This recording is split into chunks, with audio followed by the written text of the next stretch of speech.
सत्संग में क्यों आना चाहिए, सत्संग में क्या मिलता है, क्यों जरूरी है सत्संग। इंसान अपने अपने काम धंधे में मस्त है, दिन रात दुनियावी काम धंधों में मस्त रहने की वजह से आज के घोर कलयुग में इंसान का इंसानियत से भी विश्वास उठता जा रहा है। दूसरे शब्दों में इंसानियत खत्म होती जा रही, मानवता खत्म हो रही। कारण काम धंधों में बिजी रहने की वजह से दिमाग पे लोड बढ़ता है, बहुत असर आता है, दिमाग माइंड डिस्टर्ब हो जाता है, टेंशन हो जाती है, परेशानियां आ जाती हैं। टेंशनें परेशानियां सिर्फ मालिक से दूर नहीं करती, बल्कि बंदा अपने आप से भी दूर हो जाता है। उसे होश ही नहीं रहती कि उसे अपने लिए क्या करना है, आत्मा के लिए क्या करना है, शरीर के लिए क्या करना है। क्योंकि टेंशन, चिंता एक ऐसी चिता है जो जीते जी इंसान को जलाती रहती है।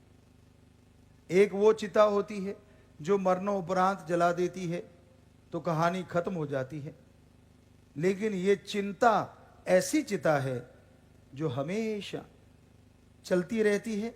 कभी मार देती आदमी, फिर जिंदा होता है, फिर मरता है, फिर जिंदा होता है। तो ये टेंशन की वजह से बहुत सारी बीमारियां भी शरीर में लग जाती हैं, और उन बीमारियों की वजह से फिर कुछ अच्छा नहीं लगता, चिड़चिड़ापन आ जाता है, दिलो दिमाग में हमेशा कहीं ना कहीं गुस्सा, दिलो दिमाग में बेचैनी छाई रहती है। बीमारियों की वजह से शरीर नकारा सा होने लगता है, तो इंसान के अंदर जीने की चाह तक खत्म हो जाती है। कई बार तो आपने सुना होगा लोग सुसाइड कर जाते हैं, जो कि बिल्कुल गलत है। ऐसा नहीं करना चाहिए। हमारे धर्मों में आत्मघाती महापापी, इसलिए कभी भी सुसाइड का तो सोचो भी ना। पर यह संभव कैसे हो? क्योंकि जब तक आदमी सत्संग में नहीं आता, उसके अंदर की आत्मा की शक्ति नहीं बढ़ती, यानी सोल पावर नहीं बढ़ती। और जब तक आत्मिक शक्ति नहीं बढ़ेगी तो आत्म बल नहीं आता, और आत्म बल नहीं आएगा तो वो परेशानियों से हमेशा दबा रहेगा, टेंशनों में घिरा रहेगा। इसलिए सत्संग जरूरी है कि आप सत्संग में आए, सुने, अमल करें, ताकि आपकी आत्मा को शक्ति मिले और आत्म बल से आप बुलंदियों को छू जाएं। और आत्म बल ऐसी शक्ति है, ऐसा बल है, जिसके अंदर आ जाता है वो रिवर्स हो सकता है। यानी जिन गम, चिंता, टेंशनों की वजह से शरीर का नुकसान हुआ, काम धंधे में नुकसान हुआ, सुमरन करने से, सेवा करने से, आत्मिक शक्तियां जागृत होने से, आत्म बल आने से वो इंसान फिर से शरीर को तंदुरुस्त कर लेता है और काम धंधे में, तरक्कियों में बुलंदी छू जाता है। ऐसा हमारे करोड़ों बच्चों के साथ हुआ है, जो कि संख्या 6,80,00,000 के पार हो गई है। बहुत से बच्चे यहां बैठे भी हैं जिन्होंने ये अनुभव किया है, क्या थे और क्या बन गए।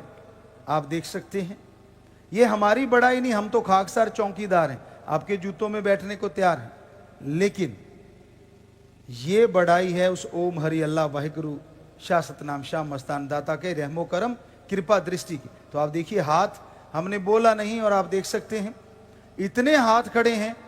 आप लाखों करोड़ों कह सकते हैं तो गलत नहीं होगा। हाथ नीचे कर लें बेटा, मालिक बहुत खुशियां दे, दया में रहमत से नवाजे।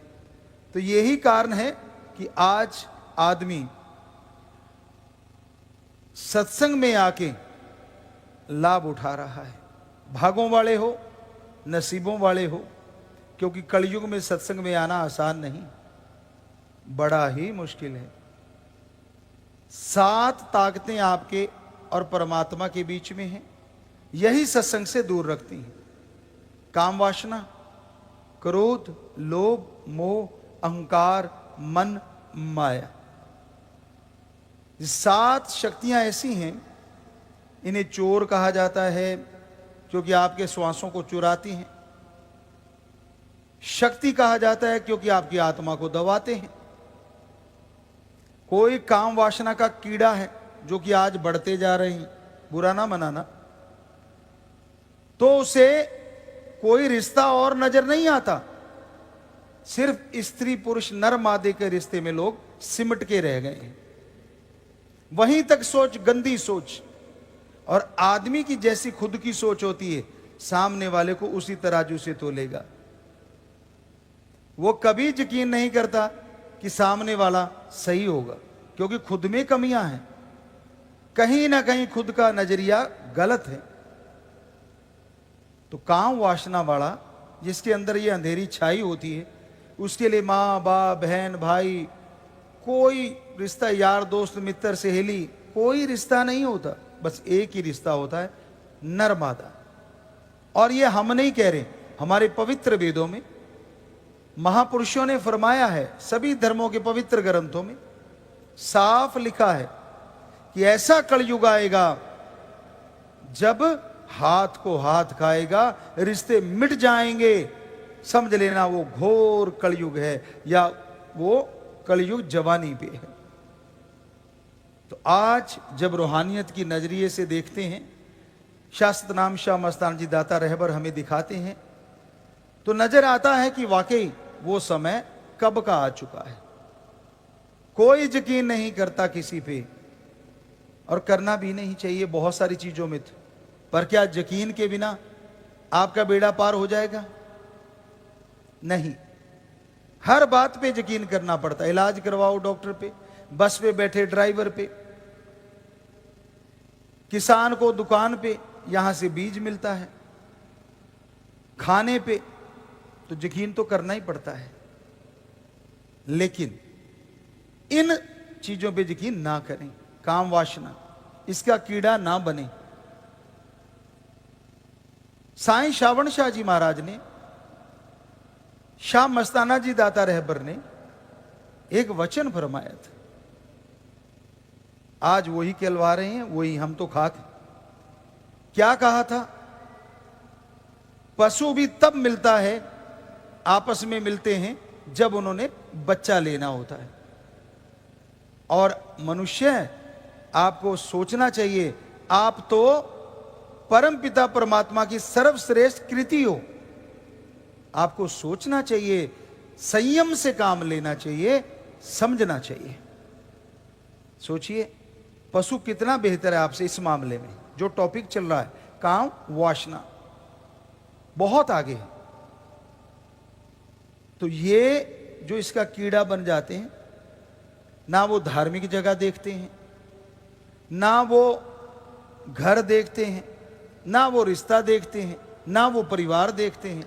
उनकी तो एक ही लालसा, एक ही, कब मैं वो बुराई करूं, कब मैं बुरा कर्म करूं, जो कि बिल्कुल गलत है। गंदी सोच रखना, अगर आपको कोई मत रखो, असंभव है, नहीं कंट्रोल कर पाओगे। जब तक आप सुमरन नहीं करते, जब तक आप भक्ति इबादत नहीं करते, आप भक्ति के बिना अपने आप को कंट्रोल नहीं कर सकते। तो भक्ति करने के लिए मालिक की याद ताजा रहे, गुरुमंत्र आपके अंदर ऑटोमेटिकली चले, इसके लिए सेवा और समाधि में बैठना दोनों जरूरी है। सेवा करोगे, सुमरन में मन लगेगा, और सुमरन करोगे तो समाधि की तरफ जाओगे, और जब समाधि लगेगी तो फिर ये सातों पे आप कंट्रोल कर सकते हो, अदरवाइज नहीं कर सकते।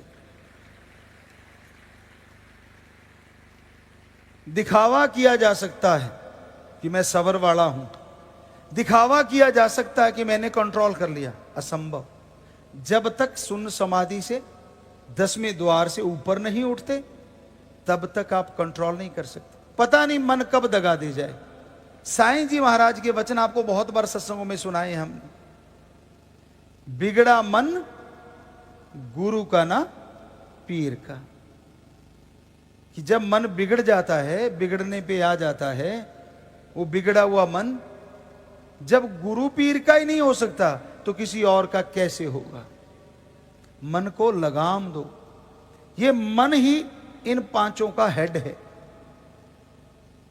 काम वासना, क्रोध, लोभ, मोह, अहंकार इनका मुखिया है। तो काम वासना, फिर क्रोध। क्रोध जब आता है तो आदमी का बुरा हाल हो जाता है।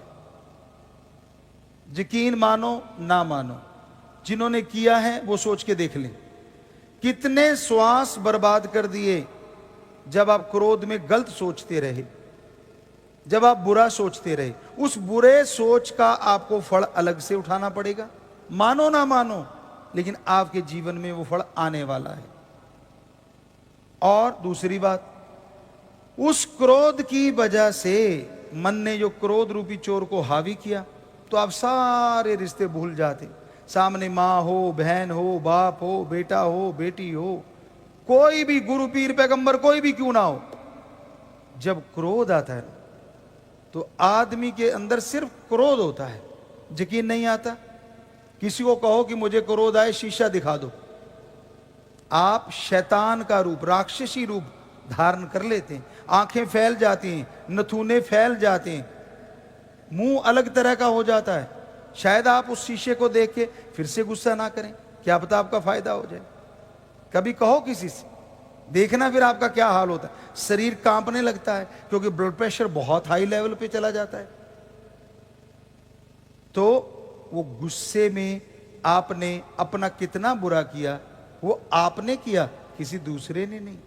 दद्दा दोष न काहू दीजिए, दोष कर्मा अपने, जो मैं किया सो मैं पाया, दोष न दीजिए अवर्जना। दादू साहब संत हुए, महापुरुष, तो उन्होंने भी फरमाया है कि किसी को दोष मत दो, आप अपने कर्मों की तरफ ध्यान दो। फिर पता चलेगा कि मैंने क्रोध में कितना खो दिया। आप तुनक मिजाज हैं, आप गुस्सैल हैं। ये कोई तगमा नहीं है जिसको लेके आपको पूरे वर्ल्ड में कोई खुशियां मिलेंगी। इस डेरे में, सच्चा सौदा में 1948 से एक ही चीज सिखाई जाती है, दीनता, नम्रता। जितना भी हो सके दीन हो, नम्र बनो। आपके पास कितना भी कुछ आ जाए लेकिन मीठा बोलो, क्योंकि जो झुकता है वो पाता है, जो तन जाता वो खो जाता है।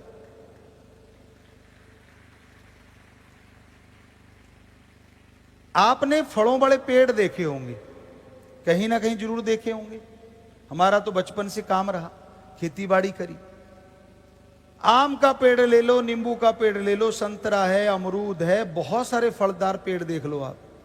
बेरी ले लो, आंवला ले लो। जब तक फल नहीं आता वो तना रहता है और फल आने के साथ साथ झुकता चला जाता है।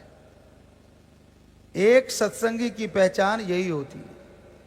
अगर वो भक्ति करने वाला है, अगर वो सेवा करता है, वचनों का पक्का है, तो वो तणता नहीं, वो नम्रता के साथ, प्यार के साथ ही हर किसी से व्यवहार करता है।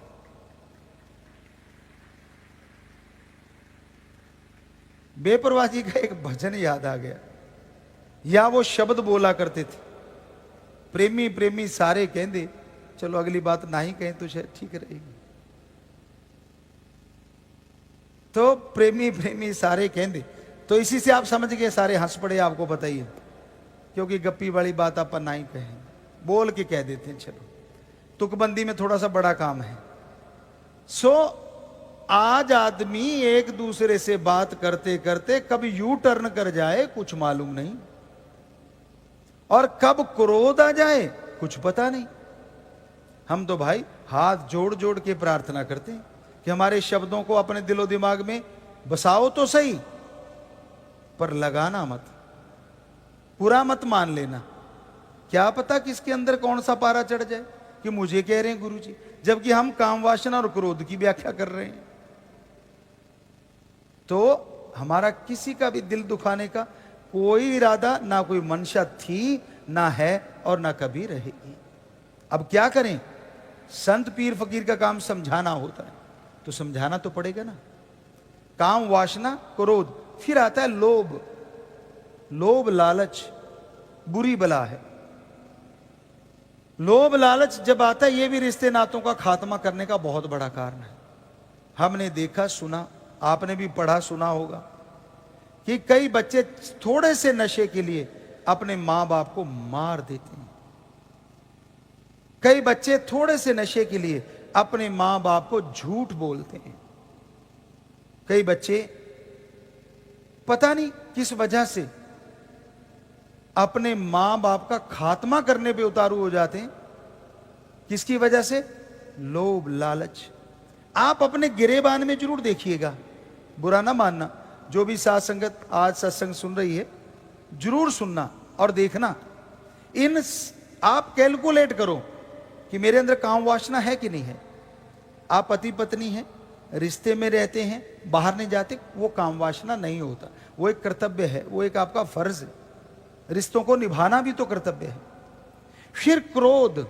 आप देखो, क्या आपने इसको जीत लिया? आप अपने अंदर सोचो, बाहर किसी को मत बताओ, बेइज्जती मानेगा आपका मन और मालिक से, गुरु से दूर ना कर दे। यानी काम वासना, फिर क्रोध, फिर लोभ। देखो, क्या आप लोभी लालची हैं?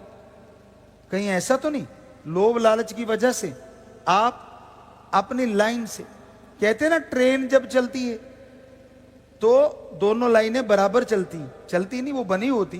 पर एक कहावत है कि अगर एक लाइन में भी जरा सा इधर उधर हो जाए तो कुछ भी हो सकता है। आपने सुना ही है कितने भयानक हादसे होते हैं, बड़ा दर्द होता है, वो उस लाइन में गड़बड़ी की वजह से। तो ऐसे ही कहीं आपकी लाइन आउट तो नहीं हुई पड़ी, काम वासना क्रोध लोभ की वजह से। लोभ लालच बड़ी बुरी बला है। हमने ये देखा है, महसूस किया है कि लोभ लालच की वजह से घरों के घर बर्बाद होते हैं, रिश्तों में तरार आती, यारी दोस्ती खत्म हो जाती। वैसे आज के अकॉर्डिंग एक बात बनती, यारी दोस्ती अगर आपकी है तो आप पैसे का व्यवहार ज्यादा ना रखो। अगर जरूरत पड़ने में तो काम आओ, वरना पैसे का व्यवहार ना रखो। क्योंकि पैसा जो है माया, मन के साथ एक माया है। वो भी इन सातों की, आप रानी कह लीजिए, जो मर्जी बोल लीजिए, मुखिया कह लीजिए। क्योंकि जब माया का चक्कर चलता है ना, तो रिश्ते नाते खत्म हो जाते हैं। तो इसमें लोभ लालच इसी का अंग है, माया का। फिर है काम वासना क्रोध लोभ मोह। मोह ममता बहुत भयानक है, बहुत भयानक। क्या आपने महाभारत वाली बात नहीं सुनी? धृतराष्ट्र कहते अपने पुत्र मोह में अंधा हो गया था और उसका पूरा वंश खत्म हो गया। आज क्या धृतराष्ट्र नहीं है? वो एक ही मशहूर चला आ रहा है। उसके बाद उनके नाम पे किसी का नाम ही नहीं रखा गया शायद। क्या आपने कभी सुना है धृतराष्ट्र कोई नाम? भाई हमने तो सुना नहीं, इतनी उम्र हो गई। किसी ने हो सकता है रखा हो, क्योंकि एक बार हमें एक रावण नाम भी सुनने में आया था। कलयुग है। चलो वो तो वो विद्वान भी था, ज्ञानी भी था, वो एक अलग चर्चा है। अब चर्चा यहीं पे चल रही है कि धृतराष्ट्र क्या आज नहीं है? बुरा ना मनाना। आज आप अपने गिरेबान में देखो, आज धृतराष्ट्र कौन नहीं है। बुरा लगेगा, हां, बेपरवाह शास्त्र नाम श्याम मस्तान दाता रहबर के धर्म को मानने वाले बच्चे और धर्मों में रहने वाले बच्चे जो मानने वाले हैं, हो सकता है इस बीमारी से बचे हों, वरना मोह ऐसी जंजीर है जो ऐसा कस लेती आदमी को पता ही नहीं चलता कब वो बर्बाद हो जाता है और कब वो खुशियों से महरूम हो जाता है। मोह के जंजीरें ऐसी होती हैं जो दिखने में नहीं आती, लेकिन ऐसा कस के बांधती है, क्या मजाल कोई हिल जाए। है ना ये सच्चाई? आपने महसूस की होगी, आपने दुनिया में देखा होगा, खुद भी फील किया होगा। कौन सी वो चीजें हैं जिनकी वजह से अब चंद बातों के लिए इस मोह के चक्कर में पड़ जाते हैं? फिर है अहंकार। अब ये 5 हो गए, तो आप काम वासना, क्रोध, लोभ, मोह, अहंकार जरूर सोचा करो, खास करके सेवादार बच्चे। साथ संगत, सुमरन से पहले सुबह और शाम को या बाद में, कि मैंने इन 5 में से किस पे कंट्रोल ज्यादा कर रखा है। हम गारंटी लिख के देने को तैयार हैं, 100% आपको पता है। और जब आप वो महसूस करोगे, जब आप वो देखोगे, तो कोशिश करो जो आपके अंदर ज्यादा चोर जोर लगा रहा है, आपके श्वासों को लूट रहा है, सुमरण करके प्रार्थना करो कि हे मेरे सतगुरु, हे मेरे राम, हे मेरे अल्लाह वाहिगुरु गॉड, मुझे हिम्मत दे, ताकत दे, मैं चोर को हरा के छोड़ूंगा। तो कुछ बच्चे हाथ खड़ा कर रहे हैं, लेकिन क्या आपको लगता है कि आप यह वायदा कर सकते हो कि रोजाना सुमरण के बाद आप अपने उन चोरों को हराने के लिए जोर लगाया करेंगे? जोर तो लगा सकते हो, आगे वो आप जीतोगे कब वो तो टाइम है, लेकिन जोर लगाने से आप में परिवर्तन आएगा, ये हम यकीन के साथ कहते हैं। और परमपिता परमात्मा को हाजिर नाजिर मानते हुए, शास्त्र नाम शाह मस्तान जी दाता से प्रार्थना करते हुए आपको आशीर्वाद देते हैं कि आप इन चोरों पे जीत हासिल करें। काफी हद तक आशीर्वाद, नारा लगा लें। आशीर्वाद संत दुआएं देते हैं, तो ये एक दुआ है हमारी तरफ से, एक आपके लिए आशीर्वाद है। आपने अगर हाथ खड़े कर लिए तो इधर से भी आशीर्वाद। अब आपने और परमात्मा ने देखना है, क्योंकि परमात्मा तो देखता ही है। आपने देखना आप सुमरण कितना करते हो, आपने देखना है आप अपने गुरु पीर पैगंबर पे दृढ़ यकीन कितना रखते हो, यह भी जरूरी है। गुरु को मानते हैं, गुरु की नहीं मानते, यह गड़बड़ है। गुरु को मानना भी जरूरी है, गुरु की मानना भी जरूरी है। तो हम तो आपसे हाथ जोड़ के कह रहे हैं हर बात कि भाई आप अपने, अब बताओ, आप इन 5 पे कंट्रोल करोगे, हमें क्या मिलेगा?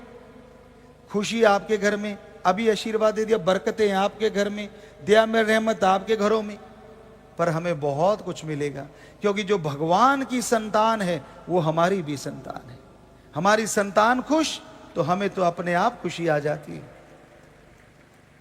कई लोग पूछते हैं, गुरुजी बहुत सारी बातें भी उठाते हैं, सवालों में भी आता है, कई बच्चे भी कहते हैं पिताजी आप चेहरे पे क्या लगाते हो? तो ये शास्त्र नाम शाह मस्तान जी की दया में रहमत और आपके इस प्यार की, आपकी इस खुशी की वजह से ही चमक आती, और हम कुछ लगाते लगुते नहीं। ठीक है, ड्राइनेस कभी आ गया, हवा की वजह से कोई क्रीम हल्का फुल्का लगा लिया, वो अलग बात, पर ऐसा नहीं कि स्पेशली मेकअप करा और फिर आपके पास सत्संग में आए, फिर तो गड़बड़ हो जाएगी, क्योंकि हमें तो पसीना ही बहुत आता है। गर्मी होती है, गर्मी झेलना आदत बनी हुई है, और पसीना आता पलेर है, आपको पहले ही पता है, हर समय पता है।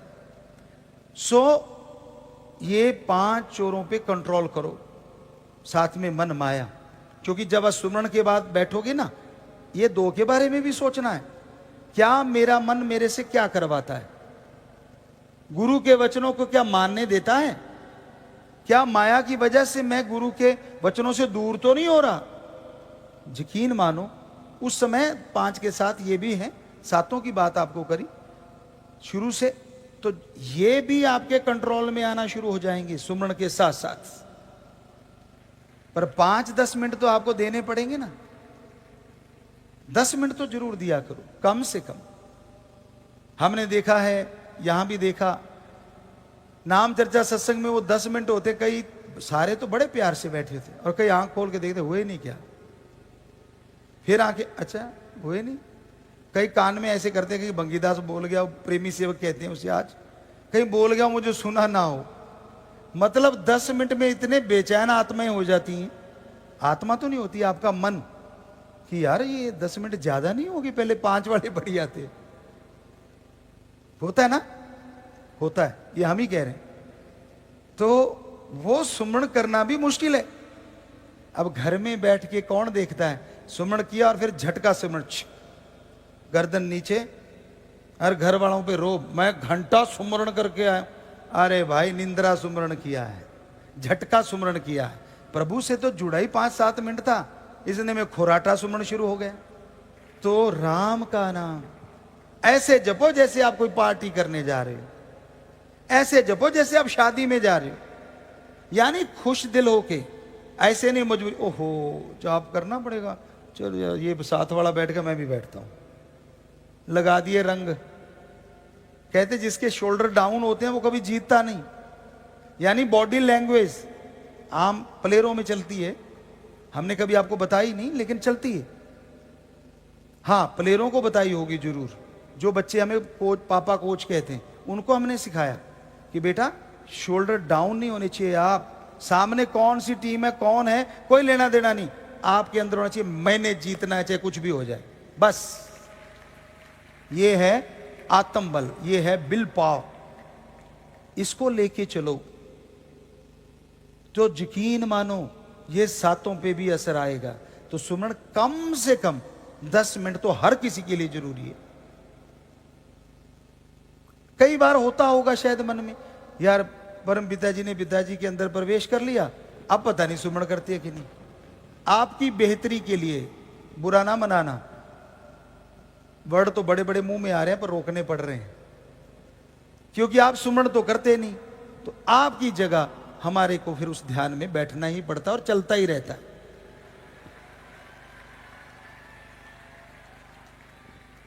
यही कारण है कि आप ना सुमरण करते हुए भी खुशियों से माला माल रहते हैं। आपका शक निकाल दें, कई बार आपको शक पड़ता है, मैं तो यार सिमरण भी नहीं करता, ये तो मैंने कर लिया, पहले ना कर लिया तूने। ये यही वजह होती है, संत पीर पैगंबर हमेशा उस मालिक से जुड़े रहते हैं, हमेशा। बातें आपसी हो रही हैं लेकिन आप सब में हमें शास्त्र नाम शाह मस्तान ओम दाता राम नजर आ रहा है। आप कह देते हो इधर आ रहा है, आपको इधर आ रहा है, तो हमें आप सब में आ रहा है, क्योंकि वो सब में ही है, इधर उधर हर जगह है, ऊपर नीचे, यानी 10 दिशाओं, 4 दिशाएं, 4 कोणे, ऊपर नीचे, कण कण में, जर्रे जर्रे में परमपिता परमात्मा मौजूद। जहां तक निगाह जाती है वो है, और यहां तक निगाह नहीं जाती वहां भी वो जरूर रहता है। आपकी निगाह क्या यहां से थोड़ी दूर चली जाएगी, 10 किलोमीटर दूर गांव में? नहीं जाती। ऊंची जगह से देखो तो जिनकी निगाह तेज है कुछ देख लेंगे, पर पूरा तो नहीं पता। तो इसका मतलब आपके हिसाब से आगे भगवान है नहीं, वो हर जगह है। ओम हरि अल्लाह वाहिगुरु हर जगह है। तो अपने मन को भी कंट्रोल किया जा सकता है। मन तब तो बुरा मनाए जब उसके साथ कुछ हुआ हो। आप कभी विचार किया करो, अनपढ़ हो पढ़े लिखे हो, हाथ जोड़ के विनती, कभी सुमरण करो और उसमें बैठ के देखो आपके साथ आपके गुरु ने, संत पीर पैगंबर ने कभी कोई बुरा व्यवहार किया? नहीं ना। दुनिया क्या दुनिया कहती रहती है, अरे नदियां रुकती नहीं, नदियां तो बहती रहती है। क्या किसी के कहने से कोई नदी रुक जाएगी जी? बताओ, कोई बैठा गया रुक जा नदी, सवाल ही पैदा नहीं होता। ज्यादा अंदर जाएगा डूब जाएगा भाई।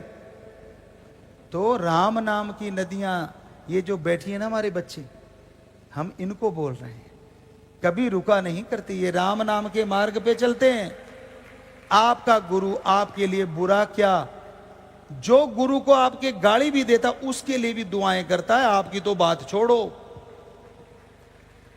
क्योंकि संतों का काम आशीर्वाद देना है, शराफ नहीं देते रूहानी सूफी संत। हां, ऐसा नहीं कि हमारे धर्मों में जिक्र नहीं आता संतों का, आता है जो शराब देते थे, पर वो अलग तरह की भक्ति होती है।